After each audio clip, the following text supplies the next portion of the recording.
Bienvenidos a este primer práctico de la Cátedra de Platicultura, en el cual estaremos viendo los temas de praderas y pastizales.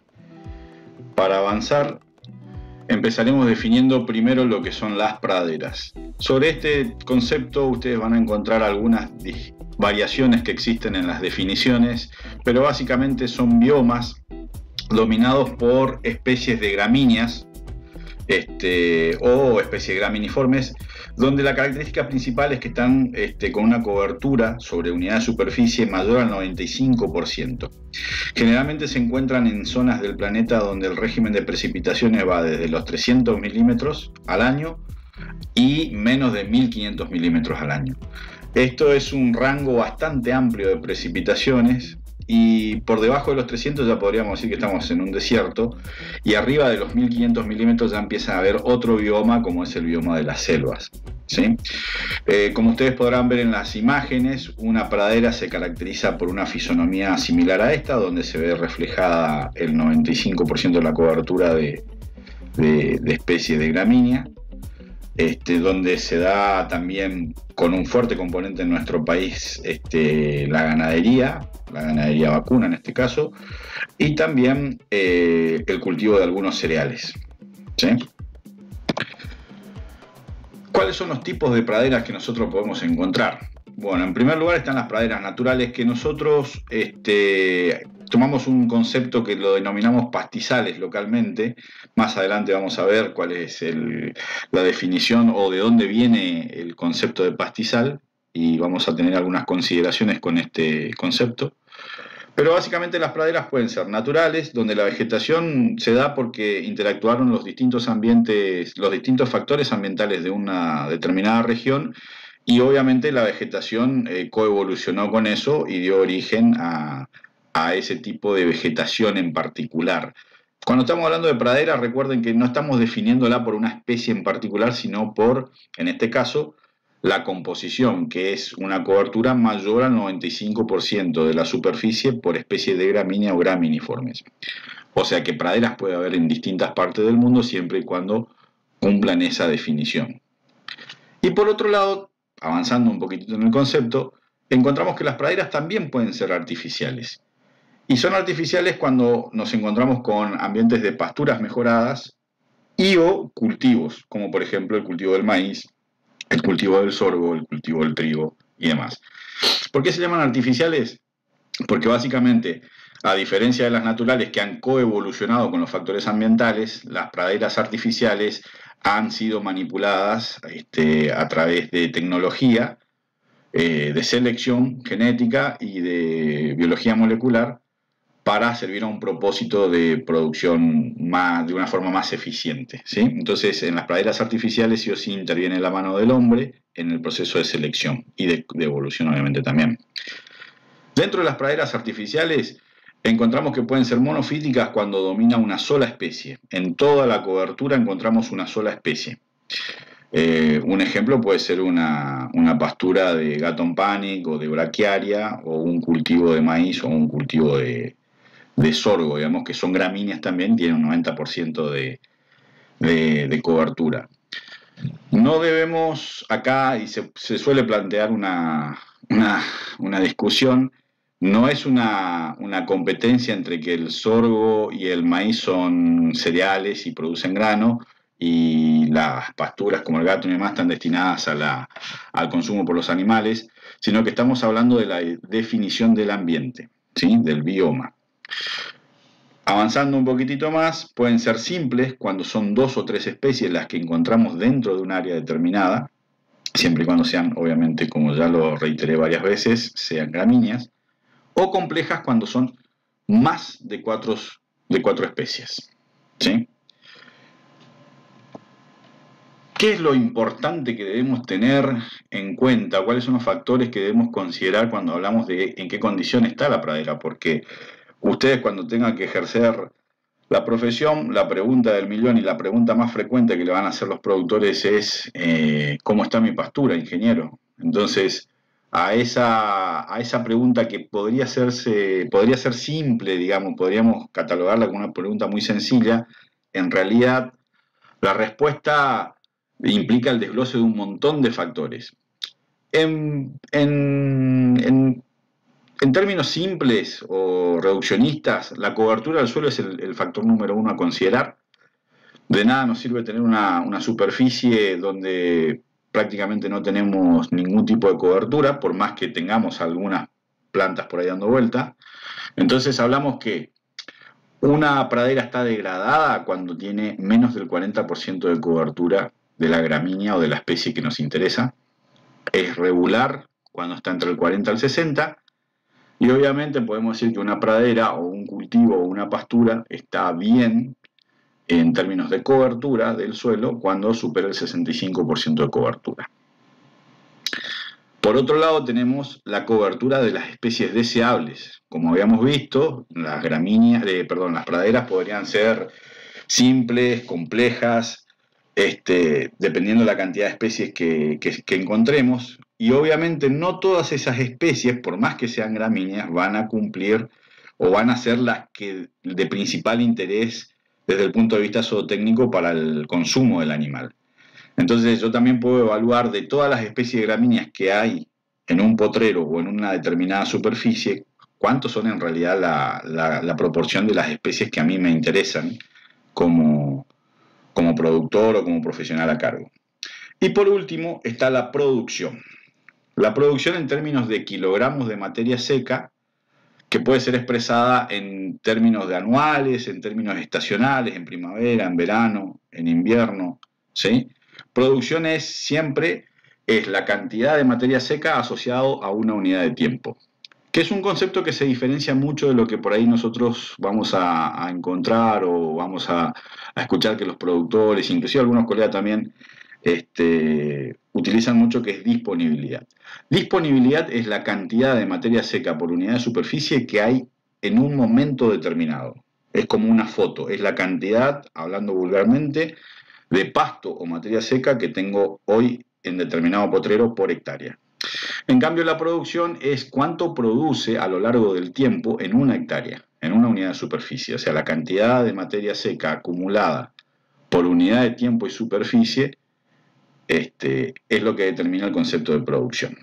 ¿Sí? Entonces, haciendo un poquito un recondo, el principal factor o variable que debemos tener en cuenta a la hora de decir, bueno, una pradera está en buena condición o está sana, es en primer lugar la cobertura del suelo, en segundo lugar la cobertura de las especies que son de interés para mi producción y en tercer lugar el nivel de producción que está teniendo esa pastura en términos de producción de materia seca.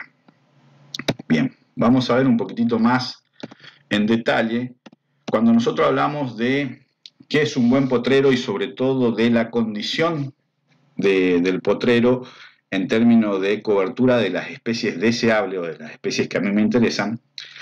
Vamos a encontrar que básicamente podemos agrupar cuando estamos hablando de praderas complejas, ¿sí? O polifíticas, o simples también, digamos, salvo que sea monofítica, vamos a encontrar que podemos decir que dentro de un potrero podemos tener especies deseables, intermedias y las malezas. ¿Esto cómo se relaciona? Cuando yo tengo una explotación y obviamente tengo, en este caso, animales vacunos, cuando ingresan al potrero, obviamente el animal primero empieza a consumir las especies que son las deseables o las que más le resultan apetecibles y obviamente esas especies empiezan a decaer en términos de cobertura, de presencia también. A medida que las especies deseables empiezan a decaer, empiezan a tomar mayor presencia las intermedias, que también son especies que el rodeo consume, ¿sí? También las utiliza, pero probablemente por algún factor externo relacionado al sabor o a las características organolépticas que tenga el forraje o la especie, la gramínea, no son preferidas en forma inmediata. Cuando estas especies ya empiezan a verse afectadas también en su cobertura y en su producción y empiezan a decaer, nosotros observamos que el ritmo de crecimiento de las malezas es continuo y lineal prácticamente. Y eso es porque a medida que van desapareciendo las especies deseables y las especies intermedias, las malezas empiezan a ocupar esos lugares o esos nichos que van dejando estas especies. Esto es un fenómeno que se da muy común cuando nosotros no regulamos la presión de pastoreo. Y nótese que acá estamos hablando de presión de pastoreo y no estamos hablando de carga animal. Porque carga animal puede ser, es un factor, el concepto es muy básico, carga animal es la cantidad de animales que yo tengo por unidad de superficie. En nuestro caso siempre estamos hablando de cabezas por hectárea o equivalente vaca por hectárea. Pero el tema es que tanto una baja carga animal como una alta carga animal, si no están manejadas, son igualmente perjudiciales para la condición del potrero. Cuando tenemos baja carga animal, el problema que se suscita es que el animal tiene mucha selectividad y se enfoca en las deseables, ¿sí? Y después va por las intermedias y tal vez el efecto de degradación de la pradera se va a ver a medida que avanza el tiempo, pero igual sigue siendo un efecto negativo. Cuando nosotros tenemos alta carga animal y no manejamos la carga, lo que tenemos es que el animal entra al lote, primero consume las deseables, después consume las intermedias, y probablemente lo que va a pasar es que empiece a consumir algunas malezas también, sobre todo si son tóxicas, y empecemos a tener algún problema también ya de índole sanitaria, pero el tiempo en el que se va a degradar la pastura va a ser mucho menor, ¿sí?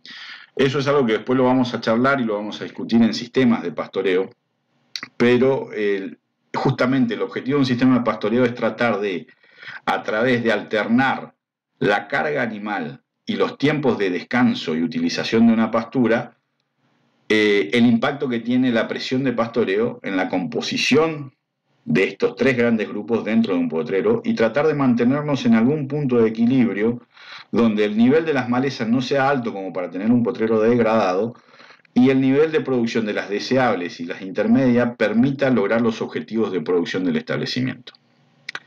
Ustedes van a ver que acá hay dos gráficos. El que yo les termino de explicar es en realidad el modelo que más se ajusta a la realidad que encontramos en el campo, y de hecho fue desarrollado por un investigador norteamericano que se llamaba Merton Love, y este investigador desarrolló una pequeña tabla en la cual él podía clasificar los potreros o ambientes dependiendo de qué proporciones tenían cada una de estas especies, como ustedes van a ver acá. Entonces él decía, bueno, este potrero puede ser excelente, bueno, razonable o pobre, dependiendo de cómo varían las proporciones. Ahora, fíjense ustedes que el factor que rige más allá de las variaciones en las proporciones de deseables e intermedias es el creciente y continuo nivel de participación de las malezas. Entonces podríamos decir que el principal indicador que yo puedo tener y fácil de medir a campo de cuál es la condición de mi potrero una vez que yo sé que tengo una buena condición en términos de cobertura de suelo es la presencia de malezas. Si yo tengo una presencia de malezas del 40 o superior al 40, yo podría ya empezar a considerar que mi potrero está siendo afectado negativamente.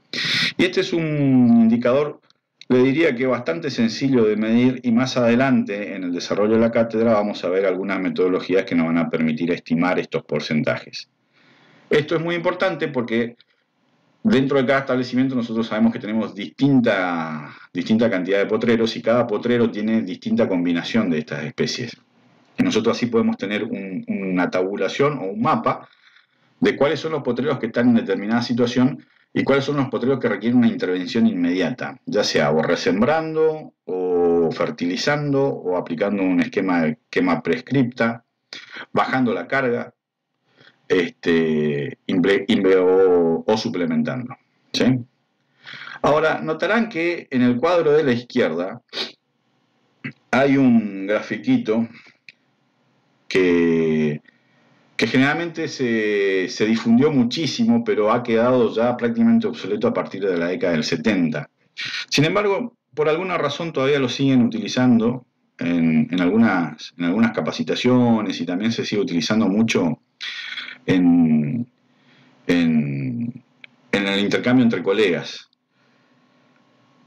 Ustedes van a ver que en el eje de las X figura la carga animal, y lo que da a entender este gráfico es que a medida que incremento la carga animal, mi potrero se va a degradar, ¿sí? y yo tengo en el eje de las Y lo que sería la riqueza o la cantidad de especies, ¿sí? Esto. Está simplificado acá en una sola línea. Y básicamente lo que el gráfico dice es que a medida que yo incremento la carga animal, mi potrero pasa de tener una condición excelente, donde tengo muchísimas especies deseables, intermedias y casi nada de maleza, a degradarse. Y esto es cierto hasta cierto límite, porque lo que este gráfico también implica es que la única solución que yo tengo que aplicar cuando mi potrero se degrada es básicamente de reducir la carga animal y mi potrero va a volver otra vez a la condición en la que estaba. Y esto es falso. Una vez que nosotros hemos pasado ciertos umbrales, el potrero o la vegetación por sí sola no se recupera, aun aunque hagamos clausuras, ¿sí? Esto dio origen a una teoría que probablemente ustedes la van a ver más adelante en la cátedra de ecología, se llama estados y transiciones, ¿sí? Entonces, una vez que una determinada fase o estado dentro de la vegetación pasa a otro estado, es muy difícil que el retorne. La única opción es aportando factores externos, o sea, energía o en términos de fertilización o resembrar y demás.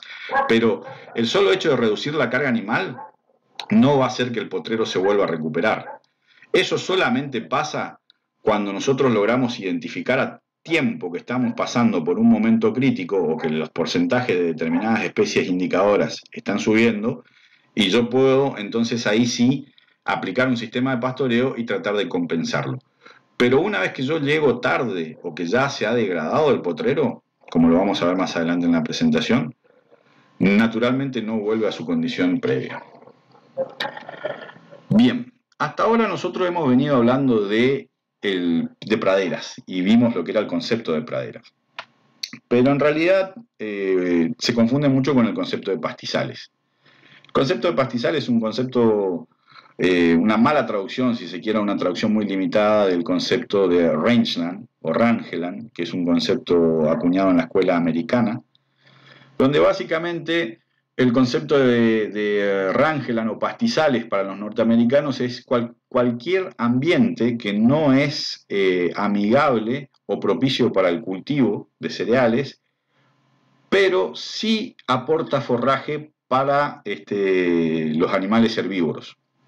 En este caso, el herbívoro por predominancia de nuestro mayor interés es el vacuno, obviamente también está la cabra y hasta cierto punto también la oveja. Pero el principal factor, el principal denominador común de un pastizal para los norteamericanos es que aporta forraje, ¿sí? Esa definición fue, como ustedes lo pueden ver en la pantalla, fue planteada en 1975 ya por Stoddard. Y bueno, aparte de ser un ambiente que aporta solamente forraje, también aporta otros servicios, como lo podemos ver ahí abajo, esparcimiento, turismo, servicios ecosistémicos y demás, pero básicamente estaba definido por esto. Son ambientes que aportan forraje que no son amigables o factibles de ser utilizados en cultivos. Eso obviamente en 1975 era una definición. Ahora, en pleno siglo XXI, en el 2021, esa definición, si bien no se altera, hay algunos factores que sí se alteran, como por ejemplo el hecho de que el ser humano haya evolucionado en conocimiento y en tecnología, y prácticamente hoy ambientes que antes no podían ser cultivables o no podían ser destinados al cultivo de granos, ya sean cereales o oleaginosas, hoy en día sí se pueden hacer. Entonces, esta definición, si bien se mantiene para los norteamericanos, ha sufrido grandes cambios en el alcance que puede llegar a tener, ¿sí? Cuando nosotros hablamos, sin embargo, de pastizales, nosotros hablamos de ciertos ambientes donde también dominan las gramíneas, como en las praderas, pero con un componente más. Nosotros, en el caso sobre todo de Formosa y del Chaco y del NEA y NOA, tenemos a las leñosas, a los árboles, como otra especie codominante. Entonces, esa definición original de pradera, de una cobertura del 90-95% de gramíneas, en nuestro caso no se aplica, porque nosotros, si tomamos la definición de pradera, no somos un ambiente de pradera, somos un ambiente de sabanas, como lo vamos a decir más adelante. Entonces acá, en la región, sobre todo en el NEA argentino, codominan los que son las especies de gramíneas y las especies leñosas, ¿sí? Esa codominancia no necesariamente implica un 50-50, y ahora lo vamos a ver más adelante por qué. Los pastizales, en realidad, un conjunto de biomas que, como vimos según la definición y como podemos ver en el mapa, tienen esa característica de aportar forraje. Y ustedes dirán que es un bioma, lo van a ver más adelante en la cátedra de ecología, pero una breve reseña de lo que es un bioma: es una determinada parte del planeta que comparte clima, vegetación y fauna. Ejemplo, en Sudamérica nosotros tenemos la selva del Amazonas, y también lo tienen en África, el mismo bioma selva, en el África subsahariana. También compartimos el bioma de desierto con África, con Sudáfrica en este caso, y con África del Norte, y también obviamente con la zona de Medio Oriente. Estados Unidos también tiene ambientes donde tenemos bosques templados, bosques tropicales, que se dan en Sudamérica, y también se dan en ciertas partes de China y Asia, de Asia, donde también está China. Y bueno, entonces, pastizales, como verán, es un bioma muy grande, que está distribuido por todo el... recapitulando, no se aburran con el video. Los pastizales, como tienen esa definición común de que aportan forraje, son en realidad un conjunto de biomas, ¿sí? Porque el bosque también aporta nutrientes. Si nosotros nos vamos hacia la zona de Ingeniero Juárez, en la provincia de Formosa, mucho del rodeo también consume las vainas de la legumbre que caen del algarrobo, por ejemplo, ¿sí? Entonces también aportan forraje. Conclusión: los pastizales, a diferencia de las praderas, los pastizales son un conjunto de biomas que aportan forraje para el rodeo, para los herbívoros. Y las praderas es un bioma que se caracteriza por estar dominado en un 90-95% por especies de gramíneas. Bien, avanzando un poquitito y tratando de definir cuáles son esos biomas que conforman el pastizal, porque había muchos, ustedes vieron el mapa recién. Básicamente los tres que conforman el pastizal que pueden aportar forraje para una producción ganadera, estamos hablando desde el punto de vista zootécnico: la estepa, la pradera y las sabanas. La pradera, como ya vimos nosotros, va de 300 a 1500 milímetros de precipitación por año. La vegetación está dominada por gramíneas y básicamente compone aproximadamente el 8,3% de la superficie terrestre cubierta, ¿sí? Ahora, como vimos hace un rato, la tecnología puede ser que haya alterado esa proporción y tengamos un poquito más de superficie dedicada a praderas, ¿sí? Puede ser que haya árboles, como está el célebre dicho: la pampa tiene el ombú, pero generalmente no superan el 5%. Esto que ustedes están viendo acá es una fotografía de muy mala calidad, pero tenemos la referencia, que es Grassland of the World, una publicación de la FAO, año 2005, y estos son los ecosistemas de los campos del sur en Uruguay, ¿sí? Ustedes verán una pradera, un ambiente, un bioma dominado básicamente por gramíneas, donde puede ser que haya alguno que otro árbol, pero no en una gran proporción. Otro ejemplo local que tenemos nosotros es la pampa, ¿sí? Nosotros todos hablamos de la cuenca del Salado, los campos de Buenos Aires, del sur de Santa Fe, de Entre Ríos. Son también ambientes de pradera, ¿sí? En Argentina son 50 millones de hectáreas aproximadamente. Las precipitaciones siempre van de este hacia oeste, de 1200 a 500 milímetros por año. Las lluvias acá son relativamente equitativas durante todo el año, aunque tienen cierta estacionalidad, no como las nuestras, que nosotros somos marcadamente estacionales. Si nosotros comparamos Formosa con La Pampa, evidentemente no es lo mismo, y eso hace también que tengan ese tipo de bioma. Y dentro de las especies de gramíneas que dominan, la principal son las C3. Y nosotros, en los ambientes tropicales y subtropicales, las principales gramíneas que dominan, obviamente, son las C4. Y bueno, los niveles de productividad, los campos que están en biomas de pradera, la productividad de esas praderas en términos de kilogramos de materia seca son bajas, pero de muy buena calidad para el rodeo.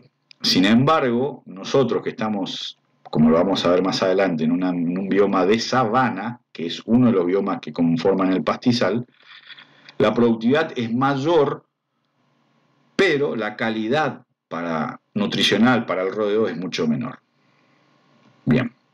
Y acá llegamos a la definición del ambiente que yo me imagino que ustedes que están mirando la pantalla les resultará sumamente familiar, ¿sí? Los ambientes de sabanas. Es una pradera caracterizada por la presencia de árboles, fíjense la definición, pradera caracterizada por la presencia de árboles suficientemente pequeños y o dispersos que impide que la canopia sea cerrada. O sea, es bastante dudosa también la definición y esto que estamos citando a la FAO. También puede suceder que los árboles se encuentren de manera agrupada, ¿sí? Eso se llama sabana parque. Esto constituye lo que se denomina sabana parque, como dice ahí. La verdad que cuando tienen que definir sabana, los ecólogos como que no se ponen mucho de acuerdo, y sobre todo en los porcentajes de cobertura de leñosas, ¿sí? Y hay definiciones que dicen que una sabana tiene entre un 5 y un 10% de leñosas y ya categoriza como sabana, y hay otros que dicen no, tiene que tener un 25 y otros que dicen no, tiene que tener hasta un 80% de leñosas para que sea clasificada como sabana. Eso la verdad que todavía sigue siendo un tema en discusión, pero sí no tiene discusión que nosotros en Formosa estamos en un ambiente de sabana, que es uno de los biomas que conforman el pastizal. Y en general representan aproximadamente el 20% de la superficie de la Tierra. Nosotros tenemos en el este los palmares, muy conocidos, y a medida que nosotros vamos avanzando hacia el oeste empezamos a tener otras especies leñosas, algarrobos y demás. El bioma de sabana en el Gran Chaco argentino comprende básicamente Salta, parte de Salta, Formosa, enterita, Chaco, norte de Santa Fe, Santiago del Estero, ni hablar. Y también otras provincias, pero básicamente formamos parte de lo que se llama el Gran Chaco, que son unos 850.000 kilómetros cuadrados y llega hasta noroeste paraguayo, Bolivia y partes del sureste brasilero. Suroeste brasilero, perdón. Si nosotros miramos, hacemos un poquitito de historia, en el 1778 vino un explorador de apellido Camaño y anduvo recorriendo nuestra zona. Y fíjense cómo él en 1778, les dejo a ustedes de tarea que hagan el número, la diferencia, cuántos años hace. Él, cuando pasó y recorrió esta zona, él decía, estas están en partes cubiertas de dilatados y espesísimos bosques, algunos de los cuales, si no los más, son de arboladas muy altas, o sea, bosques muy altos en términos de metros de altura, no de composición, y en otras partes están abiertas en hermosos y verdes prados y campadas despejadas, ¿sí? O sea que había isletas, grandes isletas de monte, sabana parque, que alternaban con grandes extensiones de praderas. Miren, eso era en el 1778. Así describía Camaño para las noticias del Gran Chaco, que era un diario. Y para que ustedes se den una idea, acá hay un mapita que después vino otro explorador, Musi, en 1870. Y más o menos por acá está Santiago del Estero, así que nosotros andaríamos por acá.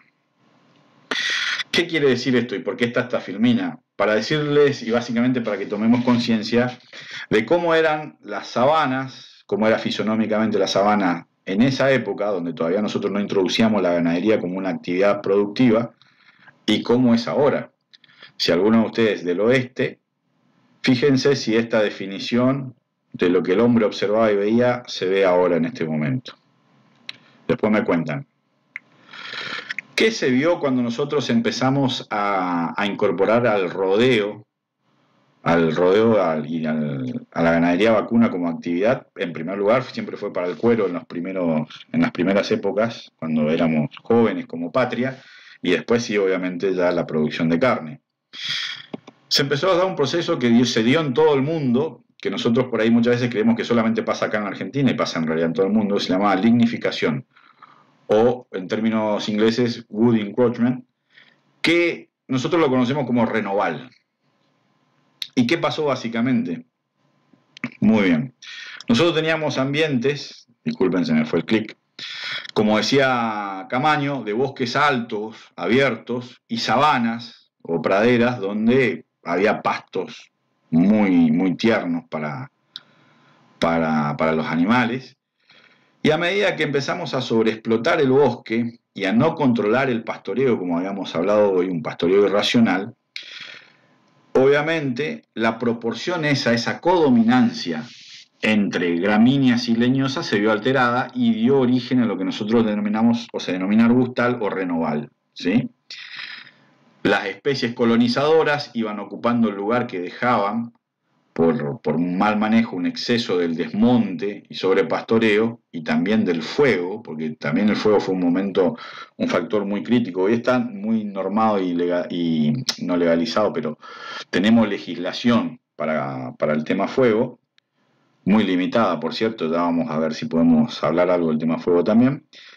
Pero antes no, entonces se quemaba, se explotaba el bosque y se hacía un pastoreo irracional y obviamente eso empezó a degradar la proporción de las especies y dio origen a que empiecen a surgir las especies colonizadoras, que también eso nosotros lo van a ver en ecología.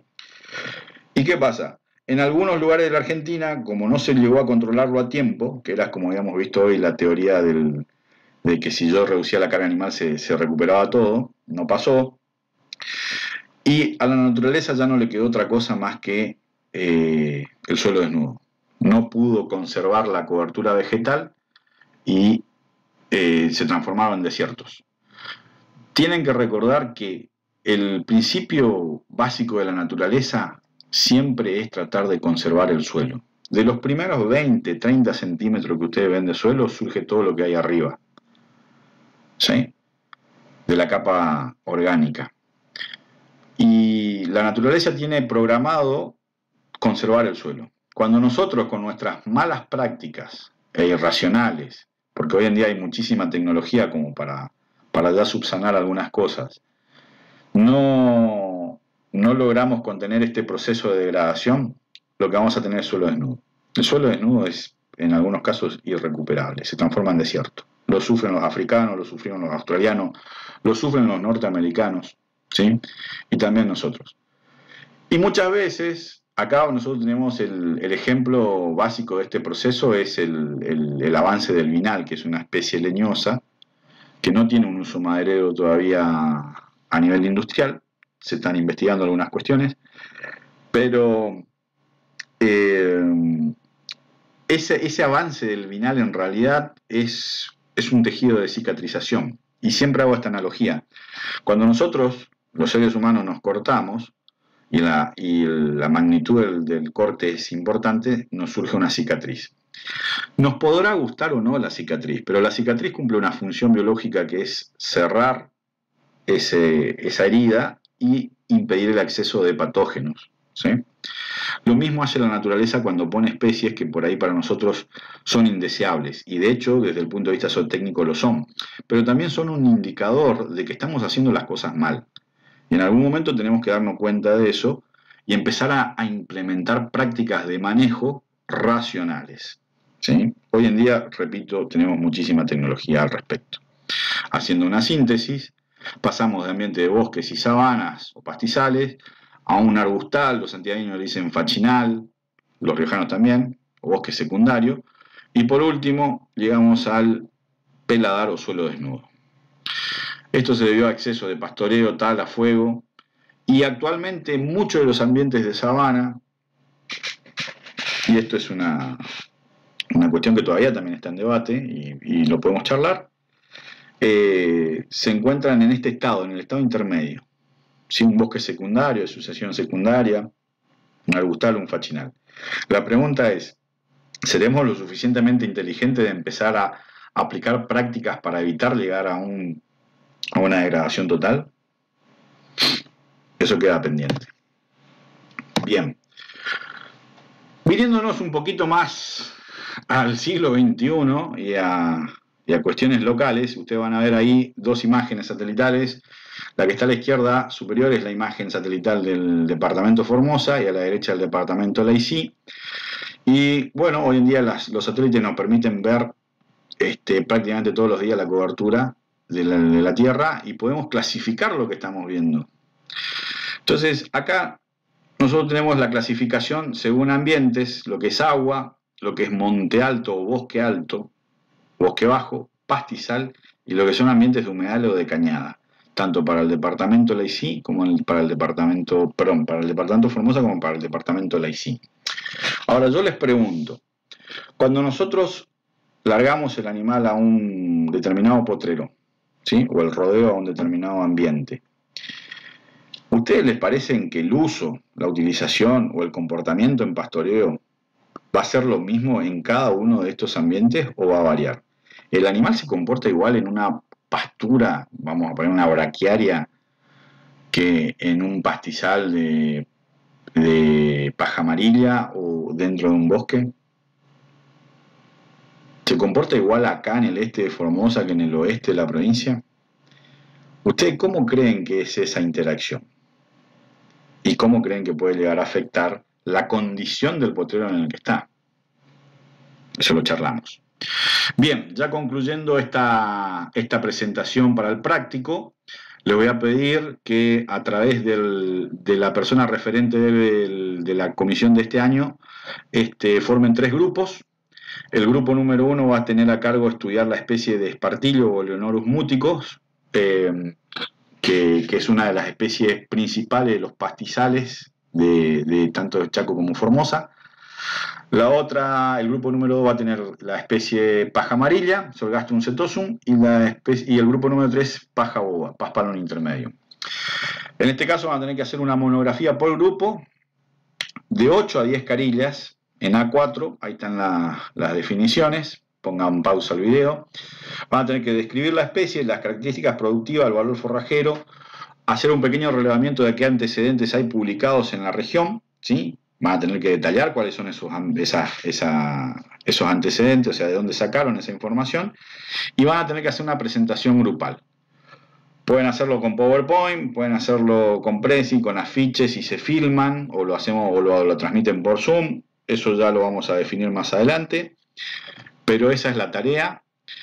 Y bueno, con esto estaríamos concluyendo lo que es el trabajo práctico del día de la fecha.